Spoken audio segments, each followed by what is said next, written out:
Hi friends, Assalamu alaikum. Welcome to Zuha kitchen. இன்னைக்கு நம்ம Zuha kitchenல ஒரு ரைஸ் ரெசிபி பார்க்க போறோம். ஃப்ரைட் ரைஸ்னாவே எல்லாத்துக்குமே ரொம்ப பிடிக்கும். அது குழந்தைகளுக்குனா ரொம்ப விரும்பி சாப்பிடுவாங்க. வெஜிடபிள்ஸ் சாப்பிடாத பிள்ளைங்களுக்கு ஃப்ரைட் ரைஸ் செஞ்சு கொடுத்தீங்கன்னா வெஜிடபிள்ஸ் சாப்பிட்ட மாதிரியும் இருக்கும், ரைஸ் சாப்பிட்ட மாதிரியும் இருக்கும். இப்போ இது வாங்க எப்படி செய்யறதுன்னு பார்க்கலாம். அதுக்கு முன்னாடி நம்ம கிச்சனை ஃபஸ்ட் டைம் பார்க்குறவங்க மறக்காமல் சப்ஸ்கிரைப் பண்ணிவிடுங்க. பக்கத்தில் இருக்க பெல் ஐக்கனையும் கிளிக் பண்ணிவிடுங்க. இப்போ வாங்க இது எப்படி செய்யறதுன்னு பார்க்கலாம்.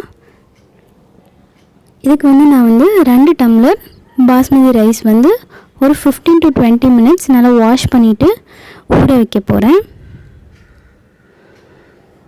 இப்போ ரைஸ் ஊறின பிறகு ஒரு கடாயில் நல்லா தண்ணி கொதிச்சிட்ருக்கு.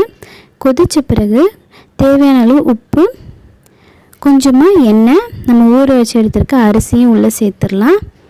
இப்போ இது ஒரு 80 to 90% நல்லா வெந்த பிறகு வடிச்சிடலாம். இப்போ ஒரு பெரிய பாத்திரத்தில் லைட்டாக எண்ணெய் சேர்த்திட்டு ஸ்லைஸ்டு பச்சை மிளகா, கொஞ்சமாக பூண்டு, அப்புறம் ஆனியன்ஸ் இதெல்லாம் சேர்த்து நல்லா வதக்கிடலாம். தேவையான அளவு உப்பு சேர்த்துக்கலாம்.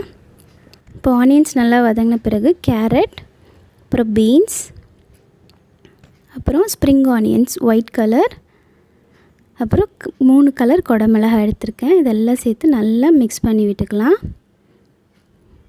இப்போ இதில் 2 ஸ்பூன் சோயா சாஸ், கொஞ்சமாக சில்லி சாஸ், அப்புறம் பெப்பர் பவுடர் இதெல்லாம் போட்டுட்டு நல்லா மிக்ஸ் பண்ணி விட்டுருங்க. இப்போ இது நல்லா மிக்ஸ் ஆன பிறகு நம்ம வடித்து வச்சுருக்க அந்த பாஸ்மதி ரைஸையும் நல்லா சேர்த்து நல்லா கலந்து விட்டுடலாம். இப்போ கடைசியாக கொஞ்சமாக ஸ்ப்ரிங் ஆனியன்ஸ் க்ரீன் கலர் அதையும் சேர்த்துட்டு அப்படியே மெதுவாக அரிசிலாம் உடையாமல் பார்த்து கேர்ஃபுல்லாக கிண்டி விட்டுடலாம். இல்லாட்டி ஒரு மாதிரி குழஞ்ச மாதிரி நல்லா இருக்காது. ஃப்ரைட் ரைஸ் நீளமாக கிடைக்காது. இப்போ இது நல்லா மிக்ஸ் ஆகிடுச்சு பாருங்கள், நல்லா குக்கும் ஆயிடுச்சு நமக்கு. இப்போ இதை ஒரு சர்விங் பிளேட்க்கு மாற்றிடலாம். இப்போ இதை இன்னும் கொஞ்சம் அழகுபடுத்த இன்னும் கொஞ்சம் ஸ்ப்ரிங் ஆனியன் சேர்த்து சர்வ் பண்ணிடலாம். இந்த ஃப்ரைட் ரைஸ்க்கு சிக்கன் சைட் டிஷ் இருந்தால் ரொம்ப சூப்பராக இருக்கும். அப்படி இல்லாட்டி வெறும் சாஸ் வச்சு சர்வ் பண்ணுங்கள். ரொம்ப அருமையான ஒரு வெஜ் ஃப்ரைட் ரைஸ் ரெசிபி சூப்பராக ரெடி ஆகிடுச்சு. கண்டிப்பாக இந்த ரெசிபியை ட்ரை பண்ணி பாருங்கள். எப்படி வந்துச்சுன்னு கமெண்ட் பண்ணுங்கள். இந்த வீடியோ பிடிச்சிருந்துச்சுல லைக் பண்ணுங்கள், உங்கள் ஃப்ரெண்ட்ஸ்க்கெல்லாம் ஷேர் பண்ணுங்கள். மறக்காமல் சப்ஸ்கிரைப் பண்ணிவிடுங்க.